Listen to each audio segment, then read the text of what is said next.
eu sou Dani Tolomei. E eu sou Leonardo Ed.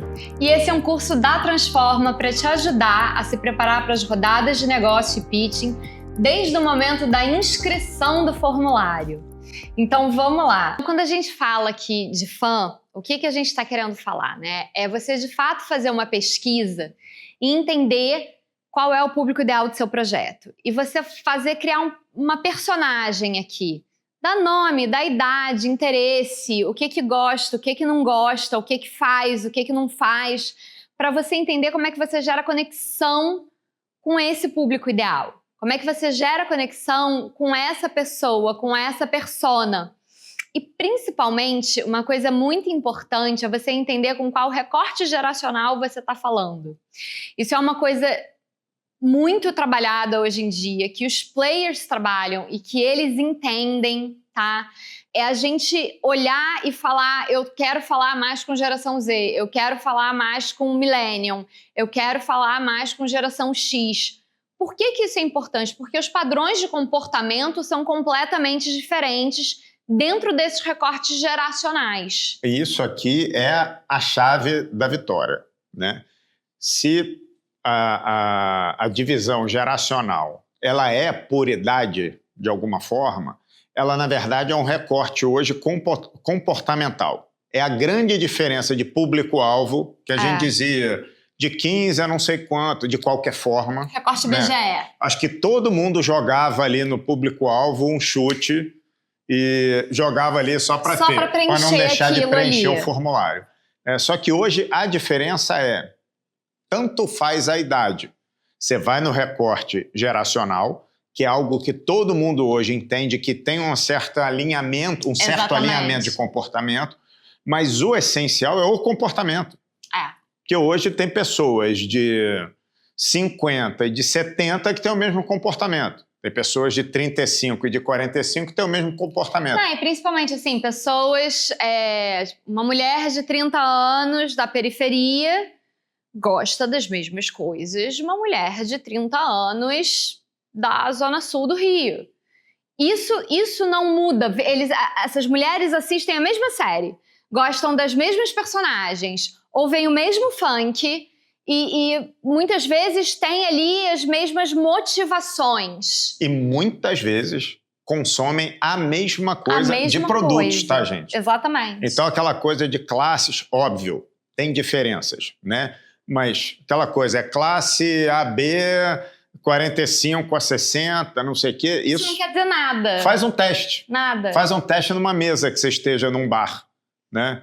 Tá todo mundo conversando sobre o mesmo assunto, o mesmo filme. Mas você vai ter que preencher esse quadradinho. Então, quando você for preencher esse quadradinho, entenda ali qual é o seu recorte geracional e comportamental. Daqui a pouco na próxima aula, eu vou falar para vocês aonde vocês colocam todas essas informações, tá? Mas só para desde agora vocês entenderem. Primeiro, né, a gente falou por que você tem que fazer o pitching, participar da rodada. Agora, olhando aqui, né, o entendimento de mercado, para você entender que projetos você inscreve nessa rodada e nesse pitching. Para você entender isso, você tem que entender quais os players que estão ali, entender o que eles querem, o que eles buscam, como é que eles falam com o seu público, para daí você entender se os seus projetos têm esse público, falam com esse público, para daí você começar a selecionar que projetos você vai inscrever. E uma outra parte muito, muito importante é você entender que modelos de negócio... Posso só falar uma coisa antes? Pode. Que eu acho importante? Hoje não tem mais desculpa de dizer que eu não sabia, não achei e tal. A quantidade de pesquisa, de artigos, de matérias, de declarações dos players todos e de institutos de pesquisa, empresas de pesquisa e tal, que tem na internet, é um negócio impressionante. Que falam sobre isso, falam sobre recorte geracional, falam sobre o que esses players querem, falam sobre o que eles estão fazendo, o que deu certo, o que deu errado. Então, se você estudar na internet, não precisa nem ir mais à biblioteca, enfim, onde for. Se você fizer um estudo simples na internet, você vai achar um caminho de ouro para chegar nesses players da melhor forma. A gente vai colocar aqui alguns links de pesquisa de tendência, que são as pesquisas de tendência que a gente indica, que a gente usa. Todos esses links também tem na Transforma, tá? Lá na biblioteca de links. Mas a gente vai colocar aqui para vocês no material do curso esses links das pesquisas de tendência e a gente vai ter os vídeos com alguns players que a gente vai gravar com eles explicando um pouco mais. Mas voltando aqui agora para o modelo de negócio, que é esse outro ponto muito importante de você entender tanto que modelos de negócio os players trabalham, como você entender que modelos de negócio você quer trabalhar e que modelos de negócio são ideais para o seu projeto. Isso é muito importante, né? Isso é uma parte muito importante da viabilidade do projeto. Exatamente.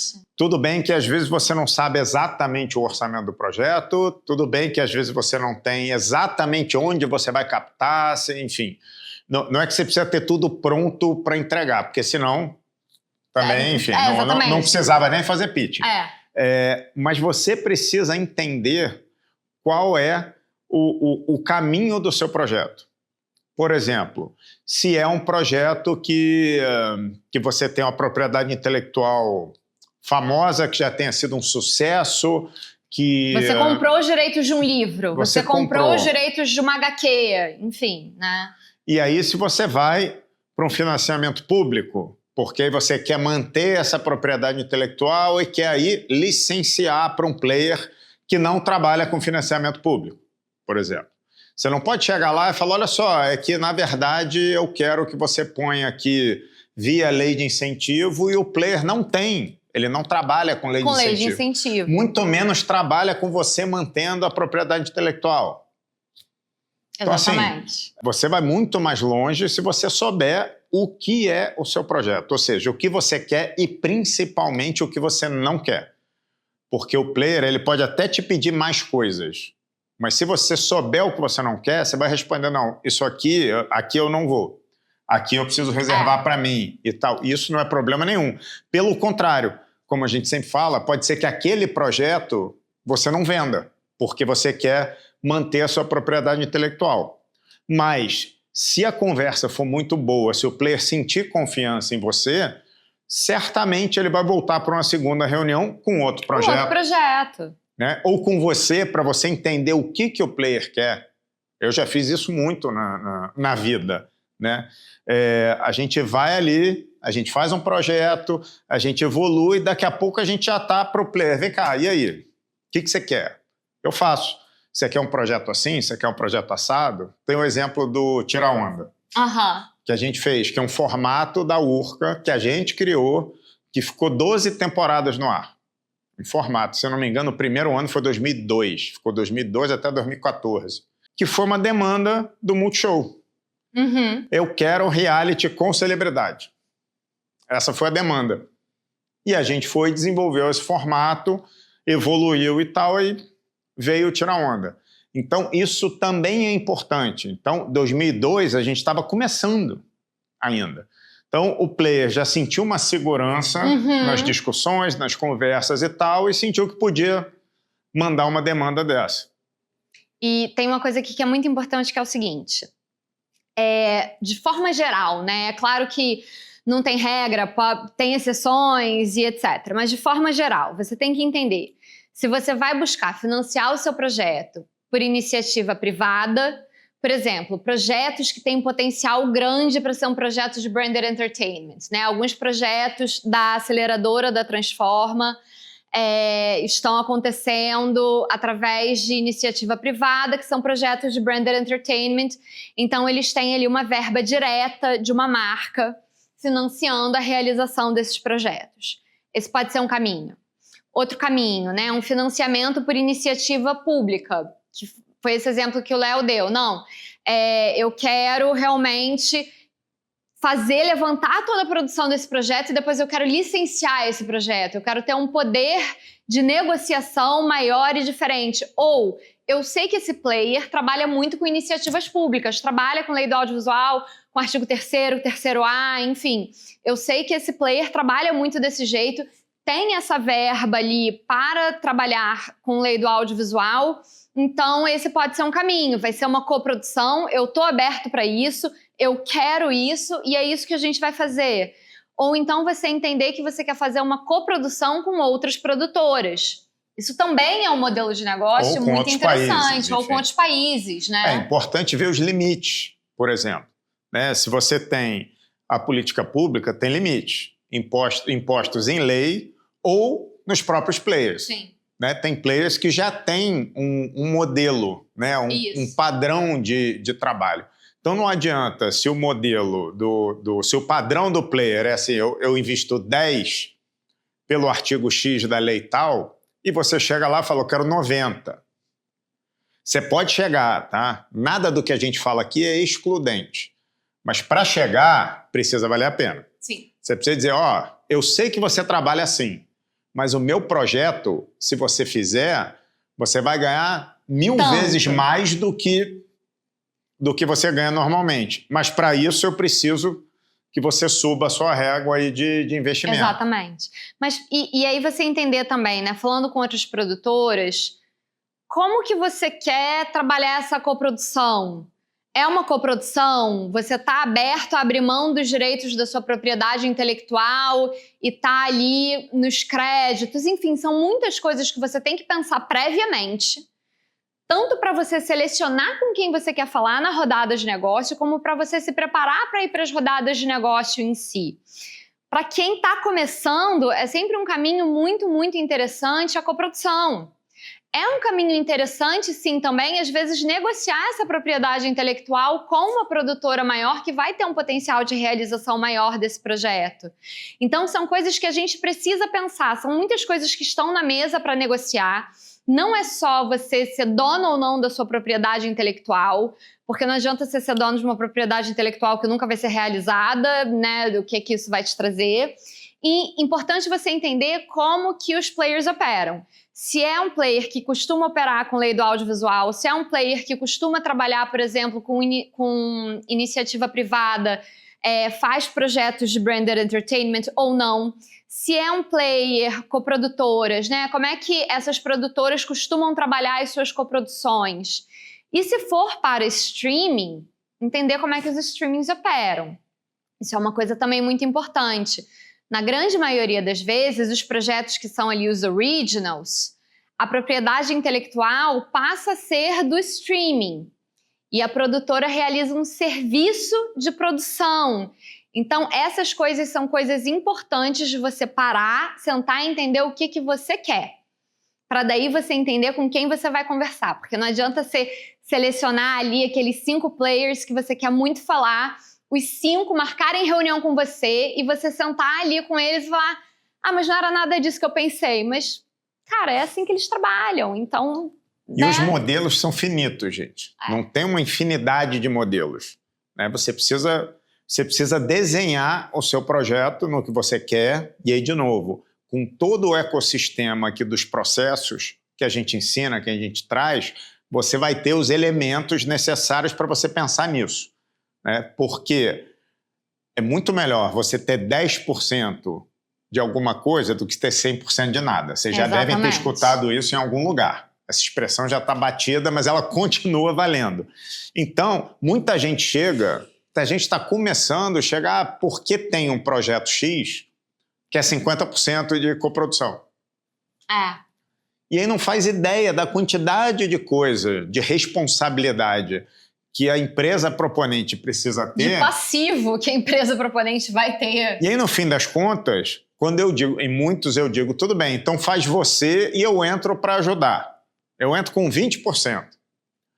Aí a empresa normalmente não consegue. Aí ela volta, entendi o que é. Aí você equilibra, porque isso não é um jogo de poder. Não é. Né? O seu poder está no quanto você é capaz e autônomo para executar aquilo ali. Então, se o seu projeto for incrível, se você tiver financiador e tal, aí você fala, eu quero 100%, eu vou te licenciar. É isso aí. Ou eu quero uma pré-licença porque eu preciso de um gap financing aqui. Fazer uma composição final aqui de orçamento. Agora, gente, tudo tem que estar na balança.